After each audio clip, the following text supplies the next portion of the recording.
705-2001-2005 dari jurusan Fisika semester 6. Nah, saya akan menjelaskan teori ketiga, yaitu mengenai proses stokastik.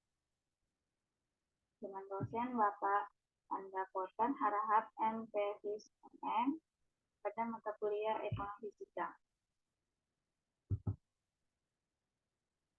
Jadi,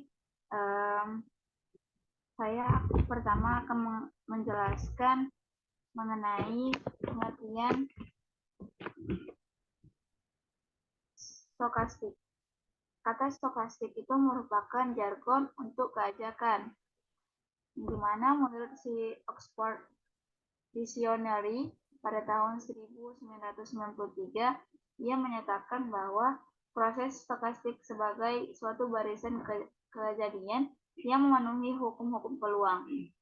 Dan menurut si Hull pada tahun 1989, ia mengatakan bahwa setiap nilai yang berubah terhadap waktu dengan cara yang tidak tertentu atau dalam ketidakpastian dikatakan mengikuti proses stokastik.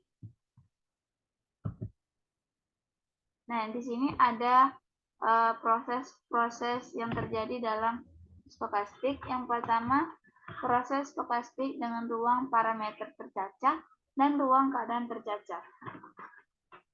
Contohnya itu pada stasiun televisi yang paling banyak ditonton di Indonesia, atau survei bulanan, banyaknya sepatu yang dibeli dalam sebuah toko per hari.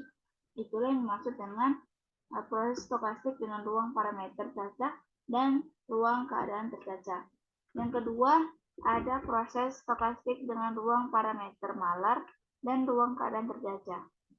Contohnya gimana? Jadi, contoh yang kedua ini, banyaknya kertas fotokopi yang dibutuhkan sebuah kantor dalam selang waktu tertentu, atau banyaknya tikus yang sudah terperangkap di suatu perangkap pada selang waktu sembarang.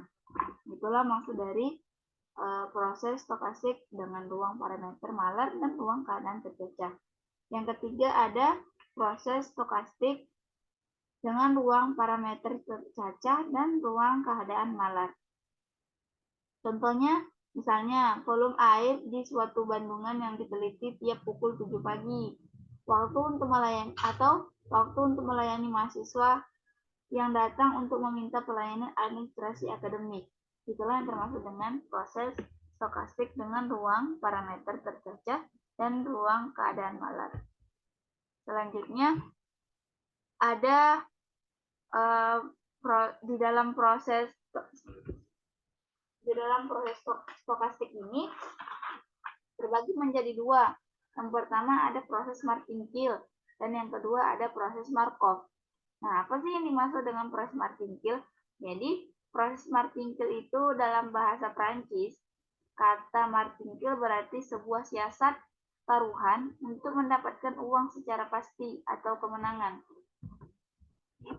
Contohnya gini, dalam proses Martingale ini, seseorang misalnya dia bertaruh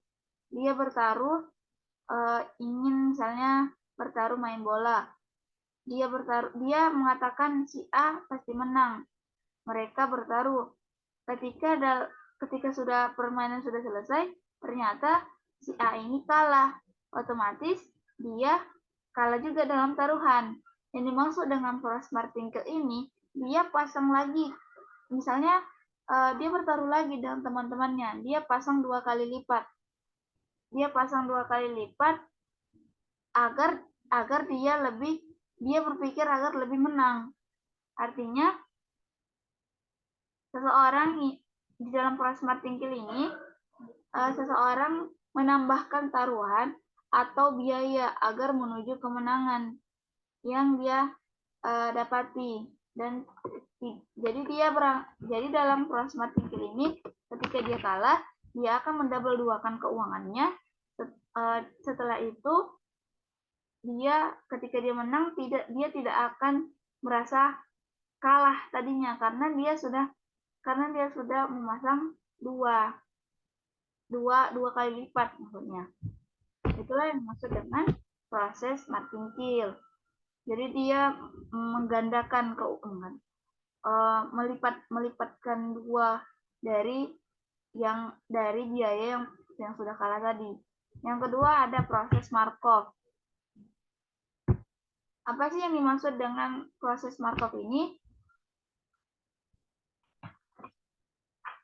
Proses Markov merupakan suatu proses stokastik yang menyatakan bahwa peluang keadaan dari proses pada waktu mendatang tidak dipengaruhi oleh keadaan pada waktu-waktu yang lampau, tetapi hanya kejadian yang langsung mendahuluinya saja. Atau dengan kata lain, proses Markov ini merupakan proses di mana masa depan tidak tergantung pada sejarah masa lalu, tetapi hanya tergantung pada keadaan sekarang. Jadi maksudnya proses Markov ini dia beranggapan bahwa kesuksesan itu tidak berpengaruh pada masa lampau atau pada masa lalu. Jadi di dalam proses Markov ini contohnya gini. Misalnya seseorang ini bertaruh dalam permainan bola. Jadi dia bukan. Contohnya pada misalnya berdagang aja. Misalnya dia berdagang. Nah, dalam perdagangan ini dia mungkin sedikit tidak beruntung, mungkin sedikit agak rugi. Jadi, tidak maksud dengan proses Markov ini, dia akan mencari metode-metode baru atau langkah-langkah baru atau usaha-usaha baru yang dapat membuat dia berhasil. Jadi, metode yang lama itu dia akan tinggalkan agar menuju keberhasilan. Itulah yang dimaksud dengan proses Markov. Jadi proses Markov ini merubah cara atau metode untuk menutupi kekurangan yang lalu atau kerugian yang lalu. Nah, itulah jenis-jenis dari proses Markov.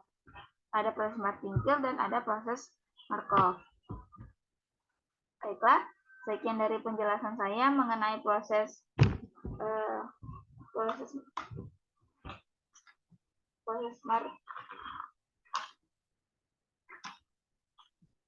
stokastik.